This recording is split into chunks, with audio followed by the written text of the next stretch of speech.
Welcome to my channel. आज की video में हम 5 ऐसी बुक्स के बारे में बात करेंगे जो आपको कभी ना कभी ज़रूर पढ़नी चाहिए। And if you are in your 20s तब तो आपको ज़रूर ये बुक्स पढ़नी चाहिए। इन बुक्स को पढ़ने से मेरी खुद की बहुत ग्रोथ हुई है। इन बुक्स को पढ़ने की वजह से मेरी सोच में भी काफ़ी इम्प्रूवमेंट हुई है और ज़िंदगी में बहुत सारे फंडे कम एज में क्लियर हुए हैं। इसलिए मुझे लगता है अगर आप भी इन 5 बुक्स को पढ़ते हैं तो आपके अंदर बहुत इम्प्रूवमेंट आ सकती है। So let's talk about this books. Book number 1 is 12 rules for life by Jordan Peterson. Rules या नियम एक ऐसी चीज़ हैं जो शायद हर किसी को पसंद ना हो, लेकिन लाइफ में जब ये होते हैं तो आपको बहुत आगे ले जाते हैं। परेशानियाँ सबकी लाइफ में होती हैं, प्रॉब्लम्स हमारी लाइफ का एक हिस्सा हैं। अब इससे बचने के 2 ही तरीके हैं। पहला, या तो आप सुसाइड कर लें और काम ख़त्म, और दूसरा ये कि हम उनका करेज के साथ सामना करें। जिस तरह की भाग दौड़ और थका देने वाली ज़िंदगी में हम जी रहे हैं, ऐसे में सभी के अंदर कुछ ऐसा है जो उन्हें कभी ना कभी एक बुरा इंसान बना देता है। इस बुक में आप सीखेंगे कि इंसान कुछ एथिक्स और मीनिंग के साथ पैदा हुआ है और उसे उनकी रिस्पॉन्सिबिलिटी लेनी चाहिए। जॉर्डन पीटरसन की इस बुक में आपको ऐसी छोटी छोटी बातें सीखने को मिलेंगी जिन्हें हम अक्सर इग्नोर कर देते हैं या उतना इम्पॉर्टेंट नहीं समझते, लेकिन उन छोटी छोटी बातों का हमारी लाइफ में बहुत बड़ा असर पड़ता है।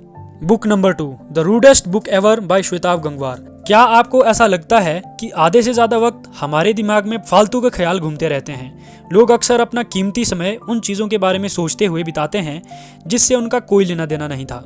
ऐसे ही हमारी आधे से ज़्यादा लाइफ ये सोचने में गुजर जाती है कि आखिर लोग हमारे बारे में क्या सोचेंगे, और आखिर ऐसा क्यों ना हो। हमें बचपन से ही ये कहा जाता है कि ये करो, ये मत करो, वरना लोग क्या कहेंगे। और ऐसी ही ना जाने कितनी फालतू की बातें और चीज़ें हैं जिनके साथ हम जीते आ रहे हैं।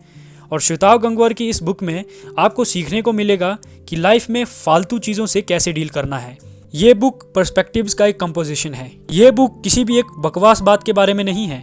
ये बुक आइडियाज़ के बारे में तो है, लेकिन ये किसी भी तरह के प्रवचन या उपदेश देने के लिए नहीं लिखी गई है, बल्कि इसका मेन मोटिव आपकी थिंकिंग एबिलिटी को स्ट्रॉन्ग करना और ये सिखाना है कि सोचते कैसे हैं। Book number 3, the psychology of money by Morgan Housel. अमीर बनना और अमीर बने रहना, ये दोनों काफ़ी अलग चीज़ें हैं, क्योंकि पैसा बनाना और उसे संभालना एक स्किल है जो हमें स्कूल की बुक्स में नहीं पढ़ाया जाता। मॉर्गन हाउसेल ने इस किताब में काफ़ी अच्छे तरीके से ये समझाया है कि पैसे के मामले में ऐसा ज़रूरी नहीं है कि आप कितना और क्या जानते हैं, पर ज़रूरी ये है कि हम मिली हुई जानकारी का इस्तेमाल कैसे करते हैं। ये सुनने में जितना आसान लगता है, इम्प्लीमेंट करना उतना ही मुश्किल है। इस किताब में आपको सीखने को मिलेगा कि अमीर बनने के लिए और बने रहने के लिए पैसे की जानकारी नहीं, बल्कि पैसे के प्रति आपका बिहेवियर ज़्यादा इम्पॉर्टेंट है। पर वो कैसे, इसका आंसर आपको बुक पढ़ के मिल जाएगा। Book number 4 is atomic habits by James clear. हमारी लाइफ में आधे से ज़्यादा प्रॉब्लम्स हमारी बुरी आदतों की वजह से ही होती है, और कभी कभी हम बैड हैबिट्स में इतनी बुरी तरह से फंस जाते हैं कि वहाँ से निकलना मुश्किल हो जाता है।